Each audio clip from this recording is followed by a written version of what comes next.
It started with a 911 call from a neighbor in a quiet Wisconsin suburb. "She's just sitting there," the caller whispered, "on the porch, in her pajamas. She looks empty." The time was 5:37 a.m., October 4th, 2014. When police arrived, they found 19-year-old Eliza Martin, barefoot, shaking, and completely silent. She wouldn't speak for hours. When she finally did, she only said 5 words. He said he was family. Eliza had vanished 2 years earlier, reported as a runaway. No leads, no sightings, case closed, unofficially. But now she was back. And she wasn't alone. In the weeks that followed, the story that emerged sent waves through the small town of Barrow's Hollow. According to Eliza, she met a man named Lucas at a gas station on Route 41. He told her he was her half-brother, her father's secret son. He knew things only family would know. Birthdays, her old stuffed rabbit's name, the song her mom sang to her when she had nightmares. He said he wanted to reunite the family. He said he'd take her to their dad. He said she could trust him. She got in the car. And then she disappeared. Detective Rhonda Ellis transcript Eliza described being moved from house to house, trailers, basements, always rural, always far. There were other girls, sometimes, but never for long. There were no official records of a Lucas Martin, no DNA match, no birth certificate, no traffic cams showing the vehicle she described. And then the journals surfaced. Hidden in a crawlspace under an abandoned barn in Fox Lake. Dozens of pages. Drawings of young women with names and dates, maps, receipts. Some bore Eliza's handwriting, others didn't. One page simply read, "I said I was her brother, I wasn't." Detective Ellis again. "We never confirmed his identity. There was no fingerprint match, no DNA, nothing. It's as if he never existed."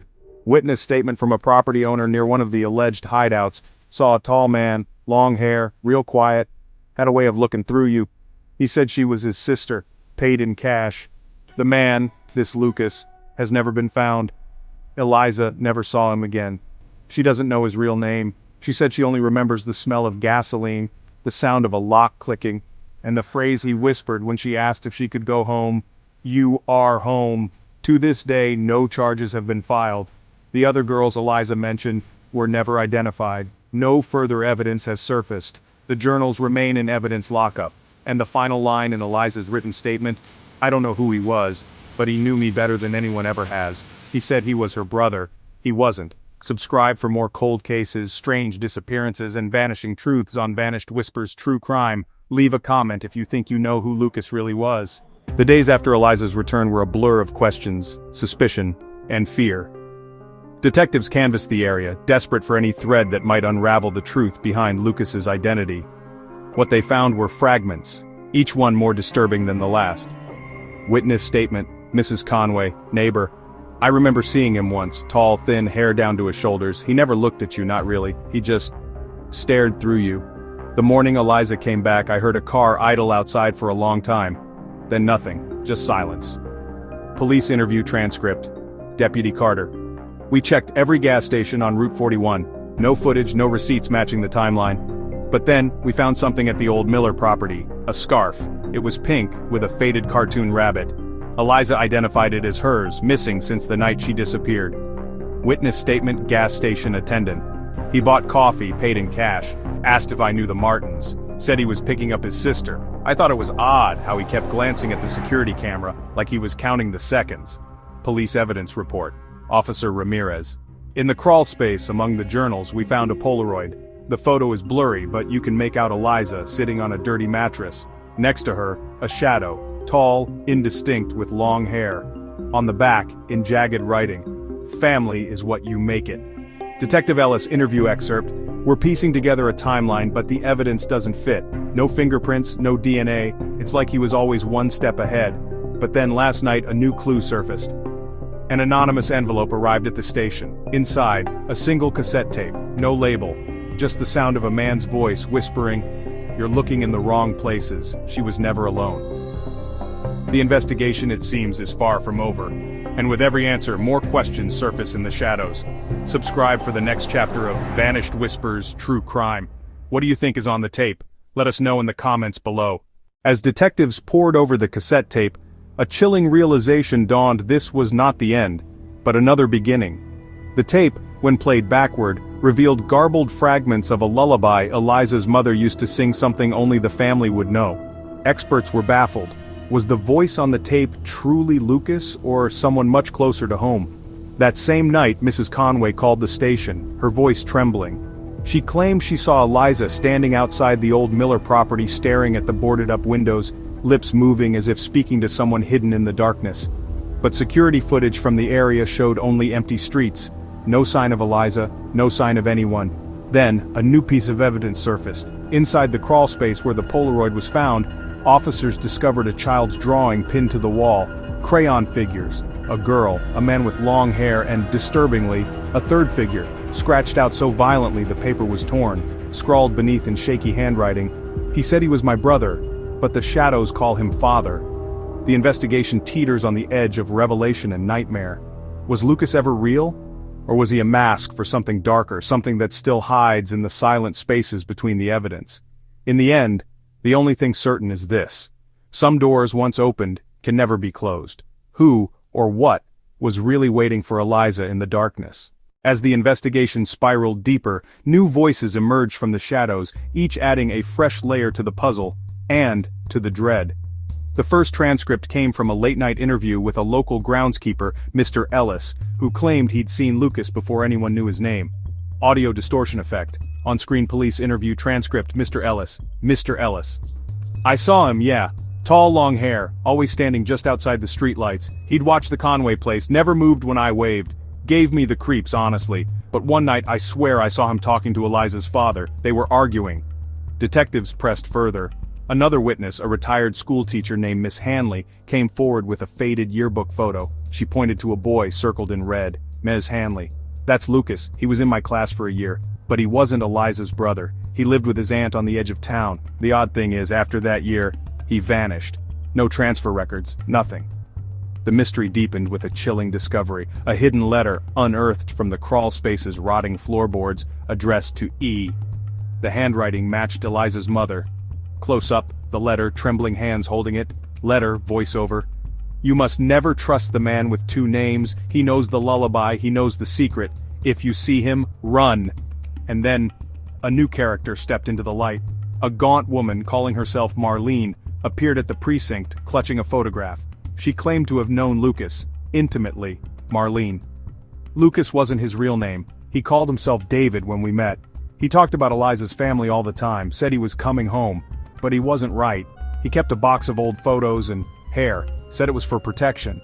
Detectives cross-referenced Marlene's statements with police records. The results were staggering. David, Lucas, was once a foster child placed briefly with the Conway family, a fact buried in sealed juvenile files. As the camera lingers on shadowy figures and the trembling evidence, the question grows more urgent. Was Lucas a specter from the past, or was someone orchestrating a far more personal nightmare? The threads tighten. The truth, once thought to be within reach, now seems further away than ever. With the case at a breaking point, detectives gathered every scrap of evidence, old photographs, faded letters, and witness testimonies, piecing them together with forensic precision. The timeline began to sharpen, and with it, new shadows emerged. Tell us again, Lucas. Where were you the night Eliza disappeared? But the breakthrough didn't come from Lucas. It came from a single fingerprint, one that didn't belong to him, lifted from the box of keepsakes Marlene described. The print matches Annabelle Conway, Eliza's aunt. Annabelle, who had always stood on the periphery of family gatherings, became the new focus. Police interrogations revealed a secret pact between her and Lucas, David, bound by shared trauma from their own childhoods in the foster system. I wanted to protect Eliza, but I was afraid. Lucas said he'd come for us if I didn't help. As the truth unraveled, so did the family. The revelation that Lucas was not alone, that betrayal had come from within, left wounds deeper than any crime scene. But in the darkness, at last, the whole story could be seen. The truth, once buried beneath years of silence and shadows, now stands exposed before the world. In the county courthouse, justice waits. Eliza sits beside her legal team, her eyes never leaving the witness stand. Lucas, David, and Annabelle face the consequences of their actions, the weight of their choices mirrored in every line on their faces. Miss Conway, do you understand the charges against you and your role in Eliza's disappearance? I do. I wish I could undo it. I wish I'd been braver. The community demands justice, not just for Eliza but for every child who's ever been failed by those meant to protect them. I lost years. I lost trust. But I never lost hope.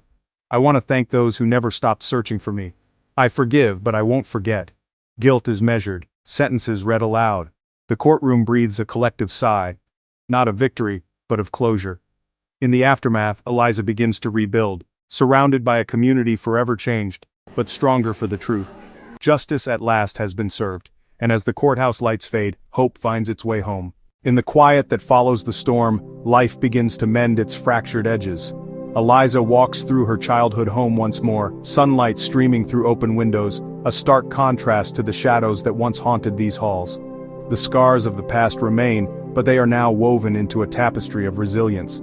For Eliza and her family, healing is not a single moment, but a journey. One marked by small victories, laughter around the dinner table, a hand held in reassurance, the comfort of a community that refused to let her story be forgotten. Together, they learn that forgiveness is not about erasing pain, but about freeing themselves from its grasp.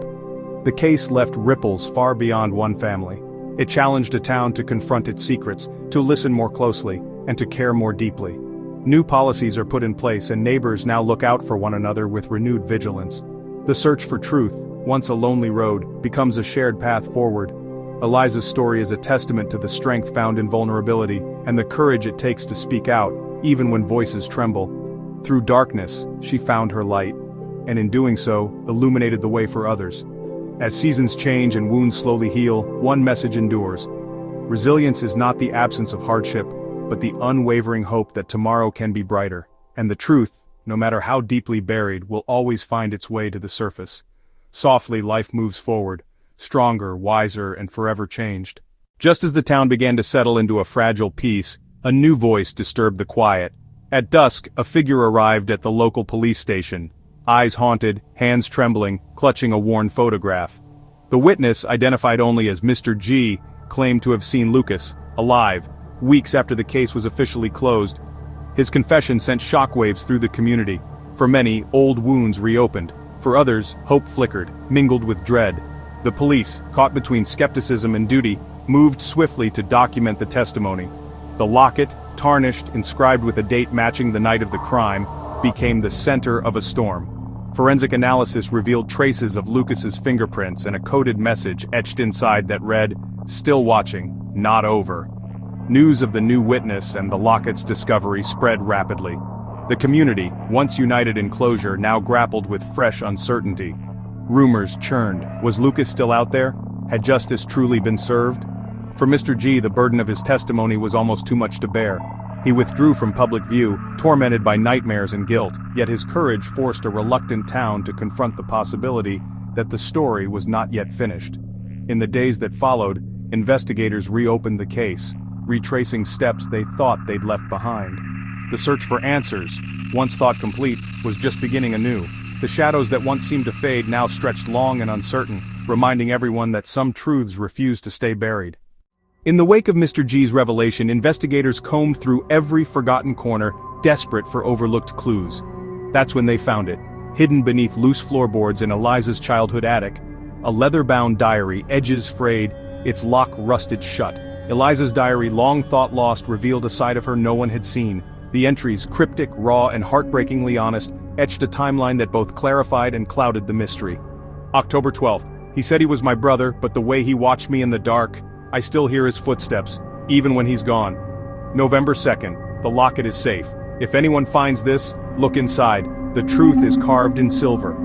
December 7th. Lucas warned me, they never see the real danger. Not even you, Eliza. Sometimes I think he's right. She never told us any of this. How could we have missed the signs? These entries, they suggest Eliza knew more, that she was afraid. Not just of Lucas, but of someone else. Someone still out there. The final page, written the night before Eliza vanished, was a chilling confession. If I disappear, it's because the shadows finally caught up. Forgive me, trust no one. With every page, the lines between victim and witness, friend and foe blurred.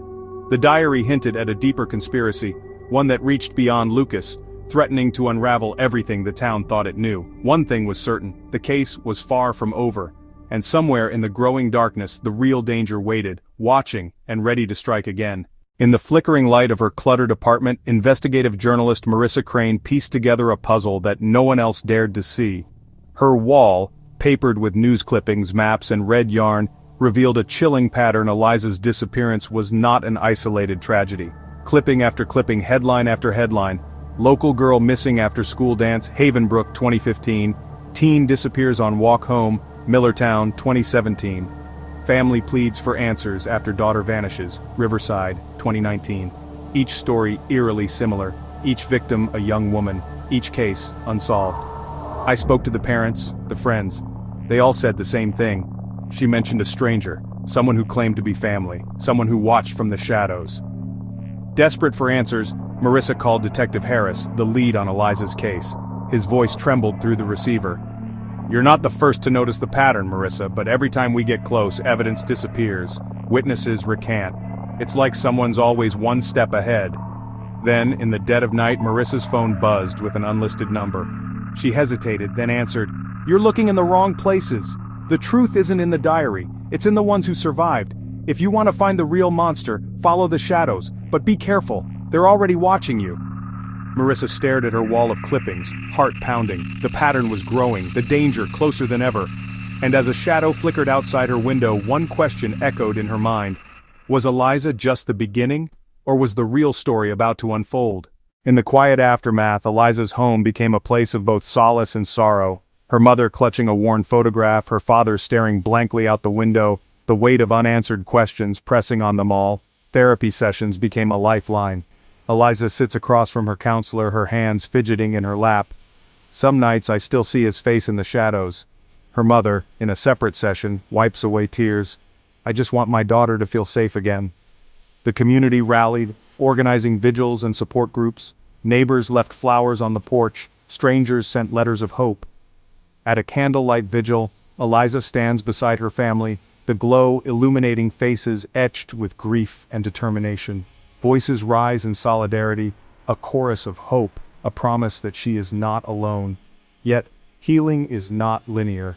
There are moments of laughter, fragile and fleeting, and nights when nightmares return. Sometimes Eliza locks her bedroom door and curls up beneath her blanket, searching for a sense of safety that still feels out of reach. But through the pain, resilience grows. Each day Eliza takes another step forward, returning to school, writing in her journal, reaching out to others who've been through darkness. Her family, though changed, stands together, fractured but not broken.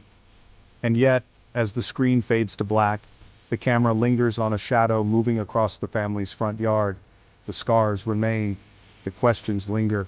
The true story, perhaps, is not over. No one heals alone. If you or someone you know needs help, reach out. And remember, the shadows may linger, but so does hope. Months have passed since the darkest chapter in Eliza's life came to a close. The wounds, once raw and aching, have begun to heal, not erased but softened by time, compassion, and the steady presence of those who refuse to let her walk alone. In the golden light of a late afternoon, Eliza and her family gather in their backyard, laughter mingling with the gentle breeze. Her mother hangs new photographs on the living room wall, images not of loss but of hope. Eliza's first day back at school, her father teaching her to ride a bike again, a family picnic surrounded by friends who stood by them through every storm. At the heart of the community, a mural blooms on the side of the local library, a mosaic of color and courage, painted by neighbors and friends, with Eliza's handprint at its center. The mural reads, "From darkness, we rise together." It stands as a testament to the unity that emerged from tragedy, a promise that no one here will ever be left in the shadows again. Eliza's journal, once filled with fear, now brims with dreams, her words a declaration of survival, strength, and hope. She volunteers at the support group that once comforted her, offering a listening ear to those just starting their journey toward healing. Her parents, too, find new purpose, speaking at community events and advocating for resources to help others find their way out of the dark. The nightmares have faded, replaced by a quiet confidence that grows stronger with each sunrise. The family's bonds, tested but unbroken, hold fast. Together, they have learned that while scars may remain, they do not define the future. As the camera pans over the vibrant mural, the voices of the community rise in gentle harmony. Eliza, standing with her family, looks forward, not with fear, but with hope. Because in the end, the true story is not about what was lost, but what was found: resilience, love, and the unbreakable power of coming together. And as dusk settles over the town, a single candle burns in Eliza's window, a beacon in the night, a promise that even after the longest darkness, there is always light beyond the shadows.